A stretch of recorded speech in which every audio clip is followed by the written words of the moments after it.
നിങ്ങളുടെ രാഷ്ട്രീയം എന്തുമാവട്ടെ, വേടൻ ഒരു വലിയ സമൂഹത്തെ സ്വാധീനിക്കുന്ന ഒരു പൊളിറ്റിക്കൽ മെസ്സേജ് കൊടുക്കുന്ന ഒരാൾ കൂടിയാണ്. അയാൾ ഏതെങ്കിലും തരത്തിലൊരു ക്രിമിനൽ ആക്ടിവിറ്റിയിൽ ഇൻവോൾവ് ആണെങ്കിൽ അയാൾക്ക് അതിൻ്റെതായ ശിക്ഷ ലഭിക്കണം. പക്ഷേ നോക്കൂ, ആ 6 ഗ്രാം കഞ്ചാവ് അയാളുടേതുമല്ല, അയാൾ സന്ദർശിച്ച ഫ്ളാറ്റിൽ നിന്ന് കണ്ടെടുത്തു.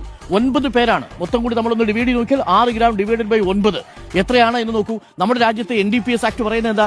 1 കിലോഗ്രാം വരെ ആണെങ്കിൽ അതിനെ സ്മോൾ ക്വാണ്ടിറ്റി ആയും പരമാവധി 6 മാസം അല്ലെങ്കിൽ 10,000 രൂപ നിങ്ങൾക്ക് പിഴയൊടുക്കി കടന്നു പോകാവുന്ന ഒരു കേസാണ്. 1 കിലോഗ്രാം മുതൽ 20 കിലോഗ്രാം വരെ ആണെങ്കിൽ അത് മീഡിയമാണ്. 20 കിലോഗ്രാമിന് പുറത്താണെങ്കിൽ മാത്രമാണ് അത് 20 വർഷത്തോളം റിഗറസ് ഇംപ്രസ്മെന്റിന് പോകുന്നത് കൊമേഴ്സ്യൽ ക്വാണ്ടിറ്റി. നോക്കൂ, 100 കണക്കിന് കിലോ കഞ്ചാവ് കേരളത്തിലേക്ക് ട്രാൻസ്പോർട്ട് ചെയ്യപ്പെടുന്നുണ്ട്. എവിടെ നിന്നാണ് പ്രധാനമായിട്ടും വരുന്നത്? ഒഡീഷയിൽ നിന്ന്, ആന്ധ്രാപ്രദേശിൽ നിന്ന്, തെലങ്കാനയിൽ നിന്ന്. അതേസമയം മെറ്റാഫിറ്റമിനും MDMA അടക്കമുള്ള മാരകമായ സിന്തറ്റിക് ഡ്രഗ്സ് വരുന്നത് എവിടെ നിന്നാണ്? ബംഗളൂരുവിൽ നിന്ന്, ഗോവയിൽ നിന്ന്.